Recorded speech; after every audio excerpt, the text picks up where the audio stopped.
పవన్ కళ్యాణ్ గారిని గెలికి తప్పు చేసిర్రా? ఎందుకంటే మొన్నటికి మొన్న పవన్ కళ్యాణ్ గారు చిత్తూరు జిల్లా పర్యటనకు పోయినప్పుడు పవన్ కళ్యాణ్ గారిని చాలా మంది చాలా రకాలుగా అయితే ట్రోల్ చేసిర్రు. పవన్ కళ్యాణ్ గారు మంగళగిరిలో టిఫిన్ చేసిండు, తిరుపతిలో లంచ్ చేసిండు, హైదరాబాద్లో డిన్నర్ చేసిండు. పవన్ కళ్యాణ్ గారి ఈ పర్యటన, చిత్తూరు పర్యటన అనేది ఒక కామెడీ లాగా, పవన్ కళ్యాణ్ గారు హెలికాప్టర్లో ఎంజాయ్ చేస్తుండనే విధంగా, అదేవిధంగా పవన్ కళ్యాణ్ గారు స్టైలిష్ లుక్లో వెళ్ళి ఎర్రచందనం గోడాలను పరిశీలిస్తే దాన్ని కూడా ట్రోల్ చేశారు. పవన్ కళ్యాణ్ గారు ఫారెస్ట్లో 4 కిలోమీటర్లు నడిచి ఒక చోట కూర్చొని ఒక పుస్తకం చదివితే దాన్ని కూడా ట్రోల్ చేసిర్రు పవన్ కళ్యాణ్ గారిని. అయితే పవన్ కళ్యాణ్ గారిని గెలికి తప్పు చేసిరా? పవన్ కళ్యాణ్ గారిని గెలకడం వల్ల తీగ లాగితే వాళ్ళ డొంకంతా పవన్ కళ్యాణ్ గారు విప్పి చూపిస్తున్నాడు జనాలకి. పవన్ కళ్యాణ్ గారు అయితే ఫారెస్ట్ భూములను ఏ విధంగా ఆక్రమించుకున్నారో స్వయం కళ్యాణ్ గారి వీడియో తీసి సోషల్ మీడియా వేదిక ఈరోజు జనసేన పార్టీ అయితే బ్లాస్టింగ్ న్యూస్ ని విడుదల చేసింది. పవన్ కళ్యాణ్ గారిని ఏమన్నారు, పవన్ కళ్యాణ్ గారిని గెలికితే ఏ విధంగా ఉంటుంది, గతంలో చూసినాం ఇప్పుడు చూసినాం, అసలు పవన్ కళ్యాణ్ గారు ఏం చేయబోతున్నారు, అసలు ఏం జరిగింది అనేది మనం పూర్తిగా మాట్లాడుకుందాము. మాట్లాడుకోబోయే ముందు దయచేసి ఒక లైక్ ఇవ్వడం మర్చిపోకండి. వీడియో పూర్తి ఇవ్వండి, నచ్చితే మీ విలువైన కామెంట్ని తెలియజేయండి. అదేవిధంగా మన ఛానల్ని అయితే సబ్స్క్రైబ్ చేసుకోండి. చలో టాపిక్లోకి వెళ్దాం.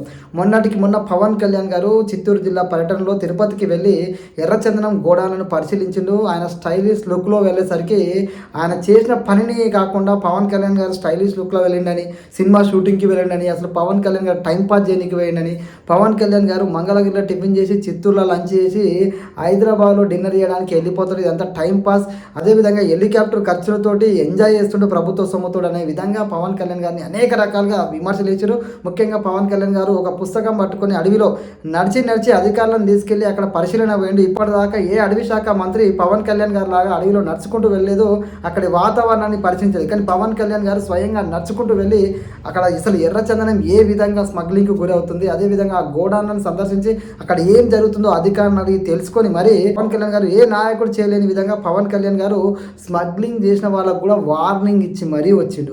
సో దీంతో పవన్ కళ్యాణ్ గారి మీద విమర్శలు స్టార్ట్ అయినాయి, పవన్ కళ్యాణ్ గారిని ట్రోల్ చేసారు. అయితే పవన్ కళ్యాణ్ గారిని గెలిపితే ఎట్లుంటుంది అనేది జనసేన పార్టీ వాళ్ళు అయితే ఒక బ్లాస్టింగ్ న్యూస్ను విడుదల చేశారు. ఆపరేషన్ అరణ్య అనే పేరు మీద వైసీపీ నాయకుడు పెద్దిరెడ్డి గారు అడవిలో భూమిని ఏ విధంగా ఆయన ఆక్రమించుకున్నాడు, అదేవిధంగా అడవిలో తను ఏ విధంగా నివాసాన్ని ఏర్పాటు చేసుకున్నాడు అనేది క్లియర్ కట్గా స్వయంగా పవన్ కళ్యాణ్ గారే హెలికాప్టర్లో పోతూ ఆ వీడియోని తీసి ఆ వీడియోతో పాటు ఎంతవరకు భూమిని ఆక్రమణకు గురి అయింది, ఏ విధంగా ఆక్రమించుకున్నారు అనేది క్లియర్ కట్గా సోషల్ మీడియా వేదికగా జనసేన పార్టీ బ్లాస్టింగ్ న్యూస్ని అయితే విడుదల చేసింది. పెద్దిరెడ్డి గారి కొడుకు మిథున్ రెడ్డి గారు మీడియా ముందుకు వచ్చి మరి ఆ అడవి భూమి మేము ఎప్పుడో 2000 సంవత్సరంలోనే కొన్నాము, కావాలంటే తెలుసుకోండి, అదేవిధంగా మా మీద తప్పుడు ఆరోపణలు చేసి మీ దగ్గర ఏమైనా ఆధారాలు ఉంటే చూపించకుండా మాట్లాడితే ఊరుకునేది లేదు అని చెప్పి ఆయన మాట్లాడతారు. అయితే జనసేన పార్టీ వాళ్ళు ఒకటే చెప్తారు, ఫారెస్ట్కు సంబంధించిన భూమిని మీరు ఎలా కొంటారు, అది వారసత్వంగా మీకు ఎలా చెందుతుంది అనే విషయాన్ని ప్రస్తావిస్తూ ప్రశ్నల వర్షాన్ని అయితే కురిపిస్తున్నారు. కళ్యాణ్ గారిని గెలికితే, పవన్ కళ్యాణ్ గారిని తక్కువ అంచనా వేస్తే, పవన్ కళ్యాణ్ గారిని విమర్శిస్తే ఏ విధంగా ఉంటుందో ఇప్పుడు మీరు ట్రైలర్ మాత్రమే చూస్తున్నారు అని చెప్పేసి జన సైనికులు, జనసేన పార్టీ వాళ్ళైతే స్ట్రాంగ్ వార్నింగ్తో పాటు కౌంటర్ ఇస్తున్నారు. ముఖ్యంగా పవన్ కళ్యాణ్ గారు నిజంగా మనందరూ తెలుసు చాలా నిజాయితీగా ఉంటాడు. నిజంగా పవన్ కళ్యాణ్ గారు ఎప్పుడైతే అధికారంలోకి వచ్చిండో ఆయన ప్రతి రాజకీయ నాయకుడు తన సొంత సంపాదన మీద ఆలోచన చేస్తే పవన్ కళ్యాణ్ గారు ప్రజలకు ఉపయోగపడే విధంగా అవసరమైతే తన సొంత పైసల్ని పెట్టుకొని ఆయన పనిచేయడానికి సిద్ధంగా ఉండే వ్యక్తి పవన్ కళ్యాణ్ గారు. అలాంటి పవన్ కళ్యాణ్ గారు స్టైలిష్ లుక్లో వచ్చిందా, పవన్ కళ్యాణ్ ఇంకే లుక్లో వచ్చిందా, అవి కాదు. పవన్ కళ్యాణ్ గారు ఏం చేస్తుండు, ప్రజల తరపున ఆయన ఏవైతే శాఖలు తీసుకుంటో ఆ శాఖలకు న్యాయం చేస్తుండా లేదా, అందులో ఏమైనా మిస్టేక్స్ ఉంటే దాని మీద విమర్శలు చేయాలి. కానీ స్వయంగా పవన్ కళ్యాణ్ గారిని విమర్శలు చేస్తూ పవన్ కళ్యాణ్ గారిని ట్రోల్ చేసినాం, పవన్ కళ్యాణ్ గారిని ఏదో చేసినాం అని చెప్పేసి కొంతమంది ఫీల్ అవుతుంటారు. ఆ ఫీల్ అయిన వాళ్ళకి ఈ రోజున పవన్ కళ్యాణ్ గారు ఏం చేశారు, తీగ లాగితే డొంక కదిలినట్టు అక్కడ ఏం జరుగుతుంది, ఫారెస్ట్కు వెళ్ళడమే కాదు అక్కడ ఎర్రచందనం గోడాలను సందర్శించి అక్కడ ఇంకే విషయాలు తెలుసుకుంటూ అనే విషయం కూడా చాలామంది తెలియకపోవచ్చు. చాలా విషయాన్ని గ్రహించి ఆయన డైరెక్ట్గా ఎర్రచందనం స్మగ్లింగ్ చేసేటోళ్ళకే వార్నింగ్ ఇచ్చిండు. మీ యొక్క ఇండ్లను కూడా జప్తు చేస్తామంటే దాన్ని కూడా ట్రోల్ చేశారు. నిజంగా వాళ్ళకి అన్ని డబ్బులు ఉంటే వాళ్ళు ఎందుకు ఇది చేస్తారు, వాళ్ళు ఎందుకు స్మగ్లింగ్ చేస్తారని మాట్లాడారు. కానీ దీని వెనకాల ఎంత పెద్ద నెట్వర్క్ ఉంటుంది అనేది పవన్ కళ్యాణ్ గారు తెలుసుకున్నాకే మాట్లాడాడు.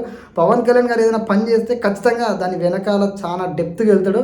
ఎందుకంటే గతంలో చూసినాం, మనం ఇప్పుడు కూడా చూస్తున్నాం, పవన్ కళ్యాణ్ అనే వ్యక్తి ఏదైనా తెలియక తెలుసుకోకుండా మాత్రం అడిగేయడం అనేది మరొకసారి అయితే స్పష్టంగా అయింది.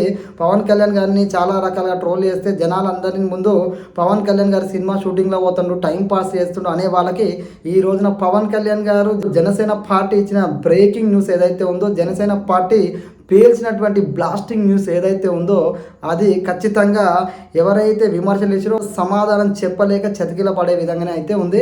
ప్రజలు కూడా అన్ని గమనిస్తున్నారు కాబట్టి నిజంగా ప్రజలు కూడా అనుకుంటారు పవన్ కళ్యాణ్ ఇట్లా ట్రోల్ చేసారు, అసలు అక్కడ జరిగేది ఏంది అని వాళ్ళు కూడా చూస్తున్నారు. ఎందుకంటే సోషల్ మీడియాలో ఎక్కడ చూసినా ఈ వార్తనే సర్క్యులేట్ అవుతుంది. మొత్తానికి మరి పవన్ కళ్యాణ్ గారు తప్పు చేసిన వాళ్ళని ఎవరిని విడిచిపెట్టను అని చెప్పి కరాఖండిగా చెప్పిండు. మరి పవన్ కళ్యాణ్ గారిని ఏదో బదనాం చేద్దాం అన్నట్టుగా, పవన్ గారు ఎప్పుడు హెలికాప్టర్ ఎక్కలేనట్టుగా, పవన్ కళ్యాణ్ గారు జల్సాల కోసం తిరుగుతున్నట్టుగా, పవన్ కళ్యాణ్ అసలు ఏ పని చేయనట్టుగా మాట్లాడే వాళ్ళకి పవన్ కళ్యాణ్ ఏంది అనేది చూపించబోతున్నట్టుగా జనసేన పార్టీకి సంబంధించిన న్యూస్ చూస్తే మనకు అర్థమవుతుంది. నిజంగా పవన్ కళ్యాణ్ గారు ఎర్రచందనం గోడాలను సందర్శించి ఆయన వార్నింగ్ ఇవ్వడం తప్ప, అదేవిధంగా అటవిని ఆక్రమించుకున్నారని వాస్తవాలతో సహా ఆధారాలతో సహా సోషల్ మీడియాలో పోస్ట్ చేసి దానికి సంబంధించిన వివరాలను వెల్లడించడం తప్ప, అసలు పవన్ కళ్యాణ్ గారు తప్ప, పవన్ కళ్యాణ్ గారిని విమర్శిస్తున్న వాళ్ళకి తప్ప అనేది మీ అభిప్రాయాన్ని కామెంట్లో తెలియజేయండి. జై హింద్.